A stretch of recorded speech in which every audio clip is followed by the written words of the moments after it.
Well, So just start when you want. Um,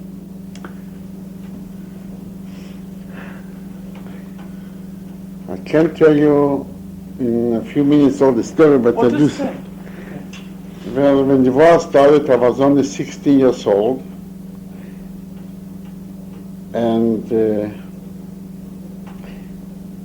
Germans occupied our country,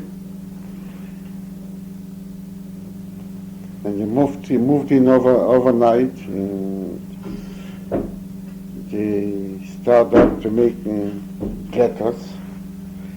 I was in the ghetto for, how long was it? A year in the ghetto. We had to work hard every day. And one day they liquidated the ghetto and they loaded on trains, on freight trains. All my family was there. I had 3 brothers, sister, father and mother, and the brothers to Auschwitz. In Auschwitz, they was waiting for us, the Gestapo, and they made selections, right and left. That's it. I was picked out to go right, but that means straight to the crematorium. But my instinct told me I should go left. So I sneaked out from the right lane and went to the left one. I was very small then, I'd never between the left, the one was picked left, very one by one, strong ones, no children. I was one of the smallest one there, and I was afraid they could notice me. But they didn't. The brothers then that night took away everything our belongs, all had with us, and they give us numbers on the arm.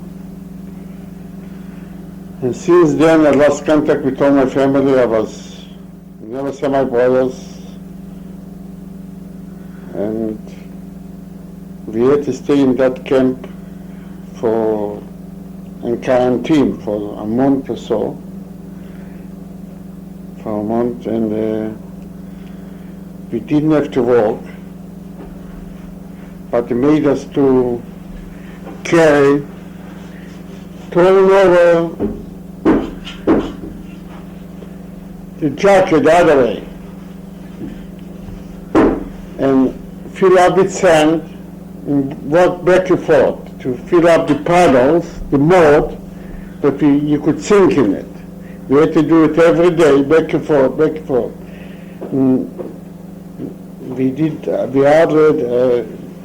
We used to get very little to eat, and we become very weak. And we was there in Birkenau for 6 weeks. Then they transferred us to Auschwitz. In Auschwitz, I was working in the outside where we used to build bases for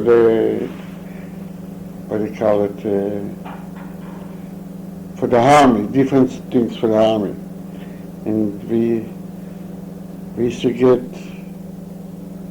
beat up every day. You had to walk fast. No excuse, you couldn't stop for a minute. And I know I'm not going to last very long over there. So you're not supposed to change the place of work there. But by luck, I just took a chance and I got in working in a new place in the camp in a laundry, which that's, I would say, saved my life. Because I didn't have to walk outside, and I was always walking inside, and I didn't have to go through the selections, because every month used to be a selection. From the one, they used to call the Muslims, the one become a Muslim, they used to take him away to the gas channel. So that job saved me, because I had to be in the laundry to look after the place they used to dry the clothes, to dry the clothes. I've been working there for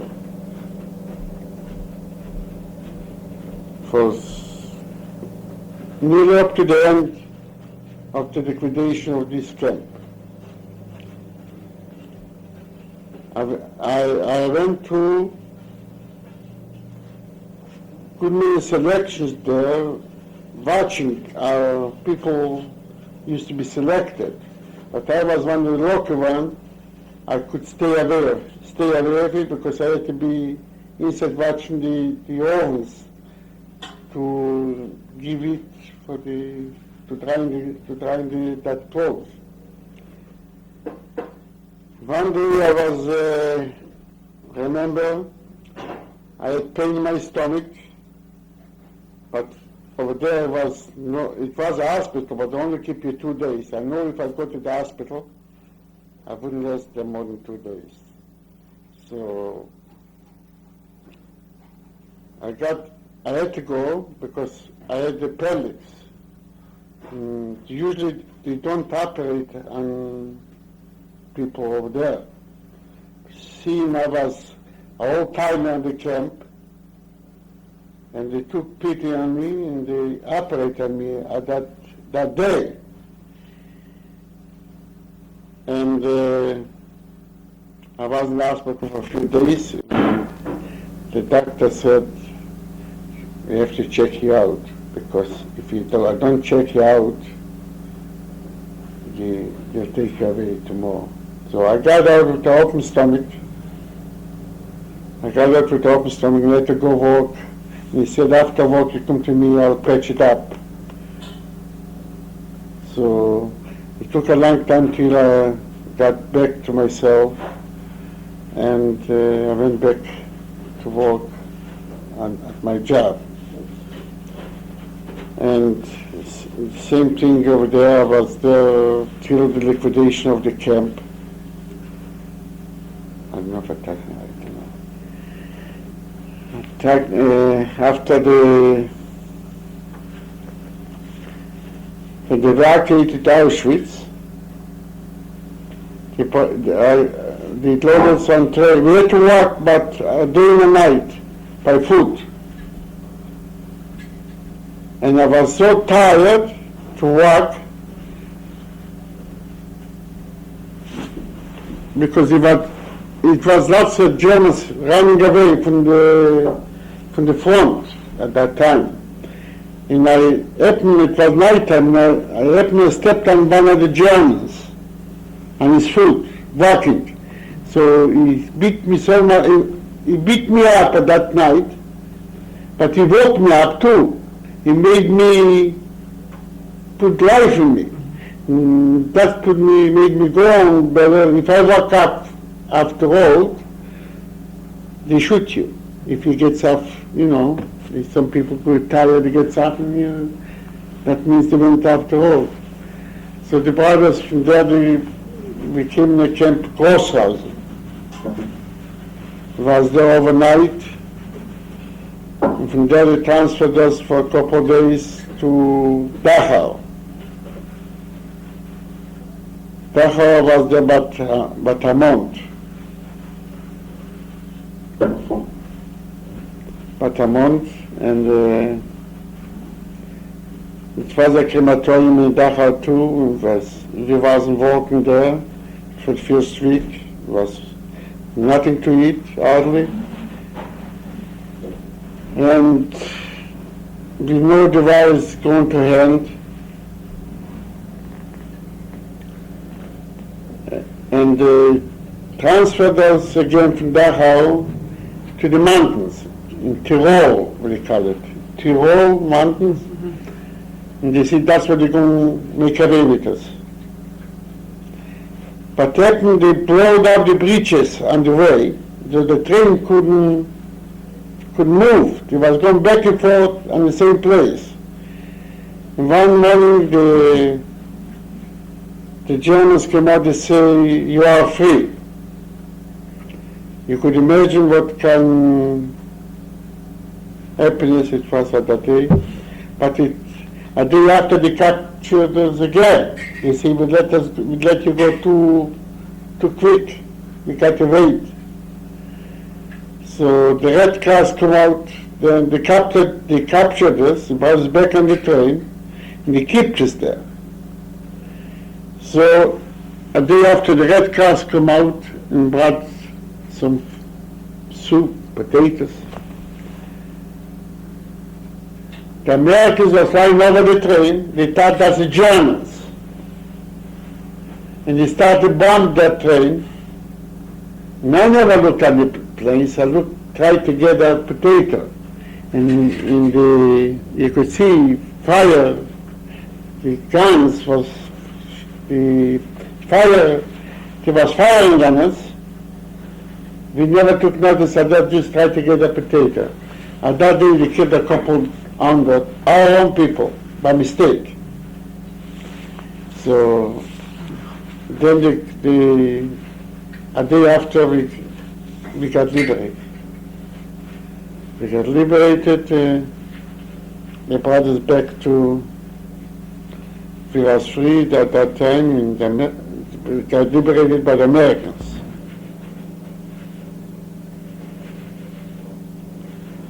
And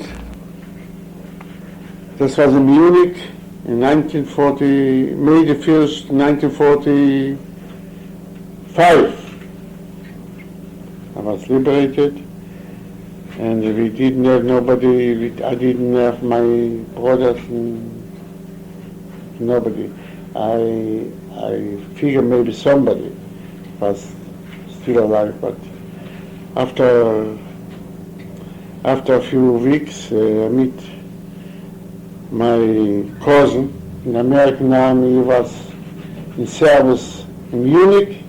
Just by luck, an American MP came over to me, asked me if I got any family in the States. I told him yes. So he transferred right away to the States, and we read in the paper there's my name, and this fella, my cousin, came over looking for me. Just a little bit after the war was ended.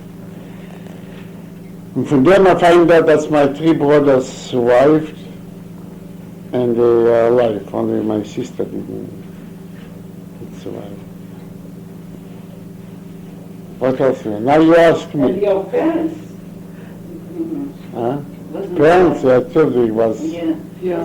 Yeah. the parents right away when you brought us in Auschwitz. Didn't you find your brother on the ship or in the camp or something? Yes. You were reunited with him? That's Tell right. that story now. Oh yes, how do you know that? I think from Debbie's, you Yes. told Debbie, but tell... I was liberated, he was liberated. We didn't know from each other. So he was sleeping. After a couple of months, somebody told him that I'm alive. He was looking for me. And this same cousin took me away from Germany and brought me to Italy. And he came looking for me in Germany. He told me, just left for Italy. So he came in that camp where I was, and he was sleeping right a few bunks from me. He didn't know me, because he hadn't seen me for so many years.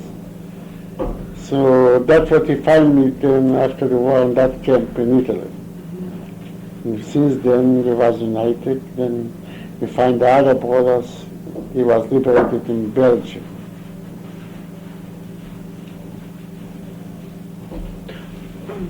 Were any of the other survivors that are in town here? Did you know any of them in the same camps? Oh yes, I know some. Philip Reitman was in the same camp. Meshi Kantorovich was in the same camp.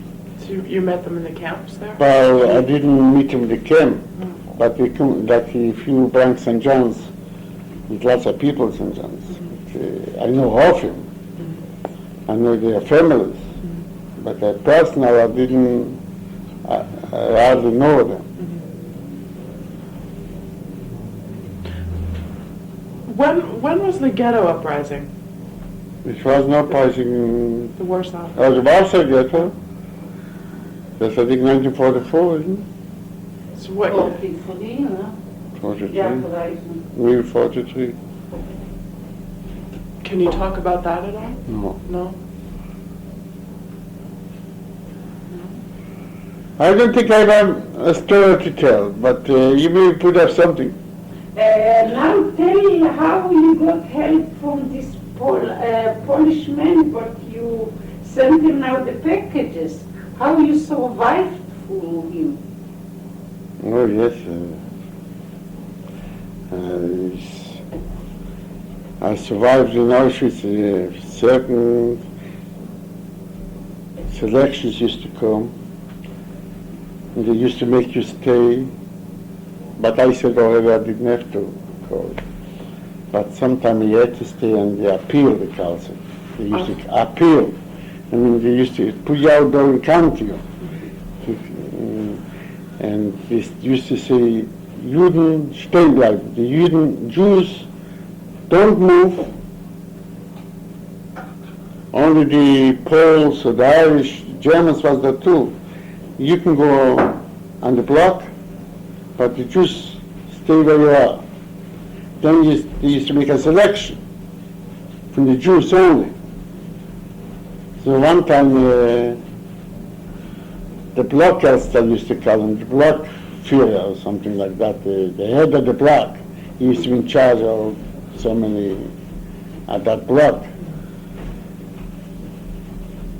He said to me, you go to them, because you know I have no chance to survive. If they can make the selection, I'm gone.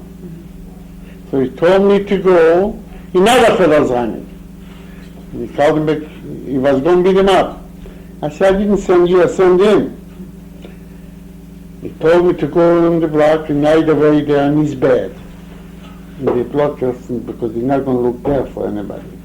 He has respect for it. So he told me to go, the other fellow's running. I said, I didn't tell you to go. You can pass. But he cannot. He had no chance. Because you were small. I was small and slim, a Muslim. I was a Muslim. So I got to take my life to him too. And then when I had the appendix trouble, I couldn't walk for so long, so I had to stay on the block. You're not supposed to. There's another fellow used to be a foreman on that section. He kept me there. I'm not supposed to. So I lost my life to him too. He's alive now in Poland. I asked for him, So he used to keep me there, but when he saw that you cannot survive like that, something got to be done. I couldn't eat, and I used to run it and this thing. So I had friends, I couldn't walk already. They took me to the hospital. And I got to the hospital to operate on me that day. But I didn't stay there too long because I had to get out. Now you ask me something. Would you find many secret sympathizers in the camp? People who were sympathetic to I had lots of them. I shouldn't say that on this. I had a German which was intern too, like me. but he was against the Nazis. Every time a selection supposed to be, he used to work in the office there. He had a good job. He used to come to tell me I should watch myself today. Use your judgment. He said, to get away from it. Remember his So- name? Julius used to be his name, but I don't know his second name. I had lots of connections in the camp because I was working the laundry, and I used to do them favors too because like to wash their shirt, give them a clean shirt or their clothes. So I didn't wash it, but I worked there. I had connections to get it done for them. So the job wasn't bad. The only thing I did, and I always used to be inside. I never used to see the sun. So I used to be very pale, and always looked like a Muslim. What did they feed you? They used to give us very little. They used to give us a very small portion in the morning of bread and a bowl of soup. That's all. For the whole day? For all That's that. all? Just enough. Not enough to live, not enough to die. But probably he was strong enough. He survived. Oh, yeah. I wasn't strong enough. I wasn't very strong. There he wasn't, but before, your basically Oh, health I was don't know. I think something just you got to use your instinct. If you feel you're going to be shot there, something the heart tells you, don't go there. You know what I mean? But you were in the right line there with the rest of I your was family? picked, yes, I was picked with the rest of the family to go to the crematorium that day. Because they picked children and old people to go right. We normally picked up about 5% from all the, from 3,000 we picked up with 10%, 300 on the right. So the instinct told me I should go there. So I couldn't run there because they watched you. So I got in the crowd again, let to go through again, the selection. And he sent me again the same place, but he said go there, and I took a chance. Just managed to get in there, just by luck. And so you left your family in the right line? Oh yes, Yeah. they went in the right, Did they know you were leaving the line? no, nobody knew. It was a big There wasn't time. tangled, thousands of people there. And people do crying and yelling. It was like a slaughterhouse. And they used to go with the sticks and anybody bang, making panic, you know. Well, did they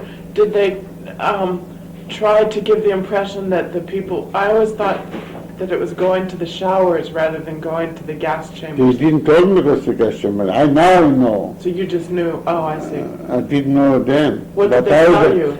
Don't say nothing. They didn't tell you nothing. Oh. But when brought you there, it didn't look like a gas chamber or something like that. It looked like showers. And people maybe thought they're going to give them a shower. But they didn't know where to go. But when we came in the camp that day, we asked some people what happened before.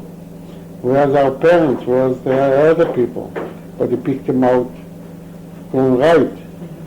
You see the smoke? That's where they are.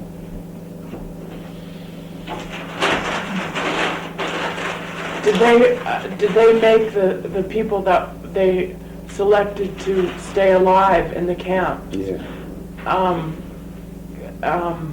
bury those people, or did they have to clean out the showers, the chambers? Or they had a group of people, Yeah. they called them the Sonderkommando.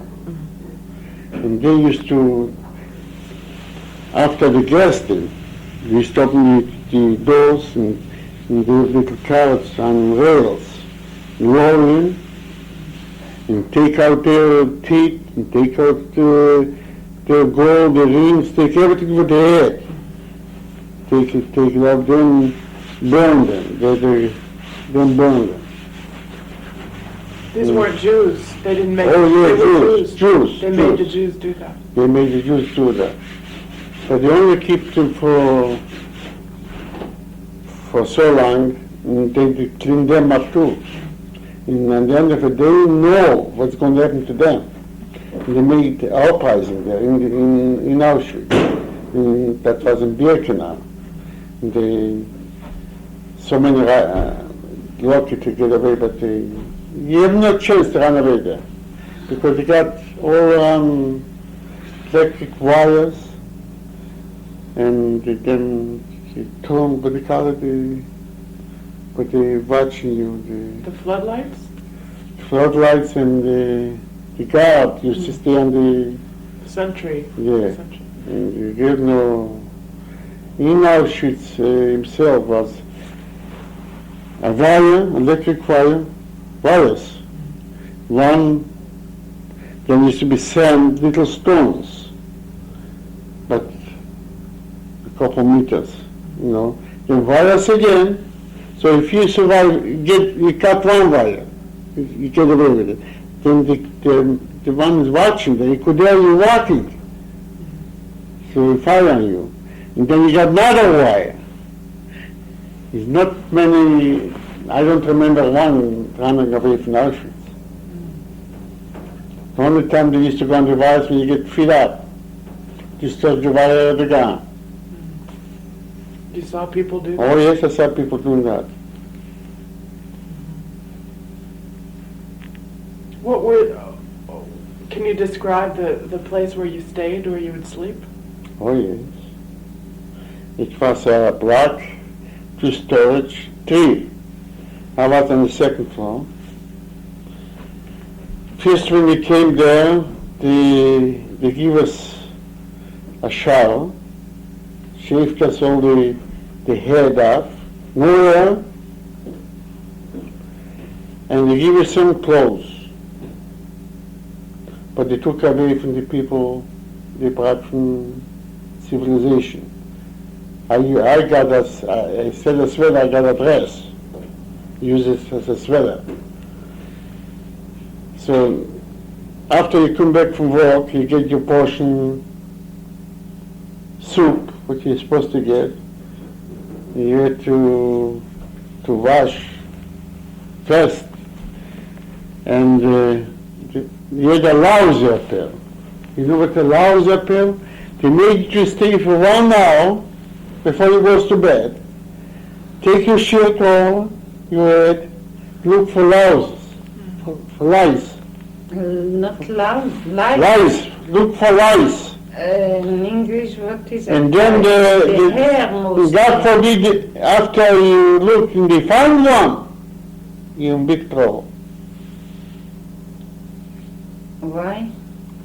Because you're not supposed to give you enough time to look for, to kill it if you had any.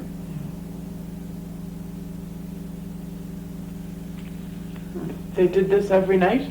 Every night for the first couple months anyway. Did they separate the men and the women? Oh yes. And the children? There's no children there. They didn't pick children. They only picked that the 10% was so many men and women were separate. They picked so many from the women, they picked so many women, but not together.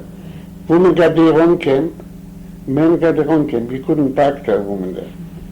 You couldn't see him sometimes. The woman was shaved up too. You wouldn't know it's a woman or a man. And they used to give them the old Russian army pens, but they took away from the dead people, from the prisoners. Everybody had a number. No name. They never call you by their name. They call you by the number. So God forbid if you had your number called and you didn't answer, you're in big trouble. When you just made your selection, they never took your name, took your number.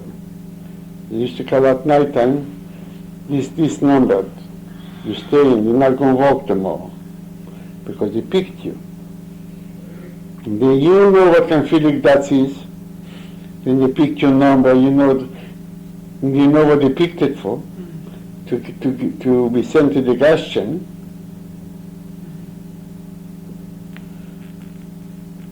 They branded you too, didn't they? Yeah, and the arm. Yeah. That's the number I'm talking about. There's this number here, that you could make no mistake, and there's a number here from Clark made that with the Star of David. That's what's the number here. Should have it here. And so you can't make no mistake. If you lose the number, you got you on this. If they call the number, he says it's not me, you can't say it's not you because you can look on your arm.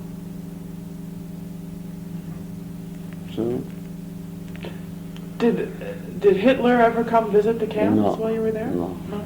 Oh, let me just...